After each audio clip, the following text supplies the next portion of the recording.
দেখে মনে হতে পারে সমুদ্রের ঢেউ। এটি টানা বর্ষণ এবং ভারতীয় উজান থেকে ছেড়ে আসা পানির ঢেউ। যে চিত্রটি দেখতে পাচ্ছেন, সময় বাড়ার সাথে সাথে অবনতি ঘটছে ফেনীর বন্যা পরিস্থিতির। আমি এই মুহূর্তে দাঁড়িয়ে আছি ফেনীর ছাগলনাইয়া উপজেলার ছাগলনাইয়া ফেনীর যে আঞ্চলিক মহাসড়ক রয়েছে ঠিক সেখানে। এই মুহূর্তে প্রায় কোথাও হাঁটু পরিমাণ পানির মধ্যে এই অঞ্চলে মানুষের যে যাতায়াত সেটি বিরাজ করছে।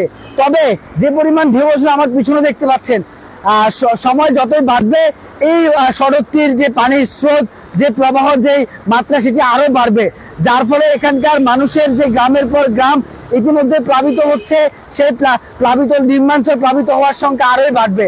টানা ভারী বর্ষণ, ভারতীয় উজানের পর ফুলগাজী পরশুরামের পর ছাগলনাইয়ার যে নিম্নাঞ্চল প্লাবিত হচ্ছে, এখানকার মানুষের যে আত্মচিৎকার সেটি আসলে বোঝা যাচ্ছে।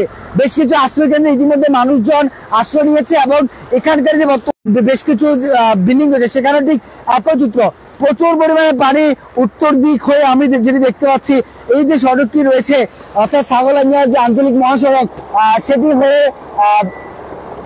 সেটি হয়ে কিন্তু ছাগলনাইয়া যে নিম্নাঞ্চলগুলো রয়েছে সেখানে প্রবেশ করছে এবং যে ঢেউ দেখতে পাচ্ছেন, যার ফলে ছাগলনাইয়ার যে নিম্নাঞ্চলগুলো রয়েছে, বিশেষ করে ছাগলনাইয়ার শুভপুর, পাঠাননগর এবং ছাগলনাইয়ার দক্ষিণে যে ইউনিয়নগুলো রয়েছে সেই অঞ্চলের মানুষ এই বন্যার কবলে পড়ার সবচেয়ে বেশি সম্ভাবনা রয়েছে এবং যার ফলে এখানকার যে বন্যা পরিস্থিতি সেটি সময় বাড়ার সাথে সাথে কিন্তু অবনতি হওয়ার একটি। এবং এখন পর্যন্ত আসলে আমরা যে তথ্যটি জেনেছি, আবহাওয়া অফিসের তথ্য মতো থেকে জানানো হয়েছে ফেনীতে আগামী 24 ঘন্টা 40 থেকে 50 মিলিমিটার একটি বৃষ্টিপাত হওয়ার সম্ভাবনা রয়েছে, যার ফলে যে নিম্নাঞ্চলগুলো প্লাবিত হয়েছে সেই প্লাবিত এলাকার যে জলাবদ্ধতা সৃষ্টি হয়েছে সেটির পরিমাণ আরো বাড়ার একটি সংখ্যা করা যাচ্ছে। এবং এছাড়া ইতিমধ্যে কিন্তু পরশুরামের যে বল্লামুখা বাঁধ রয়েছে ভারতের অংশ, সেখানে ইতিমধ্যে পানি প্রবেশ করছে এবং ফুলগাজীর 15টি যে বাঁধ রয়েছে ভাঙা বাঁধগুলো দিয়ে রীতিমতো পানি প্রবেশ করছে, যার ফলে ফুলগাজী পরশুরামের পানি নিম্নাঞ্চল প্লাবিত করছে। সড়কে বেশ কিছু সিএনজি মোটরসাইকেলকে আমরা নষ্ট হতে দেখেছি এবং সেগুলো আসলে যুদ্ধ করে কিন্তু যে শহরে প্রবেশ করছে এবং এই যে নিম্নাঞ্চলগুলো প্লাবিত হচ্ছে, সময় বাড়ার সাথে সাথে এই অঞ্চলের মানুষের যে দুঃখ দুর্দশা আসে সেটি কিন্তু ফুটে উঠছে।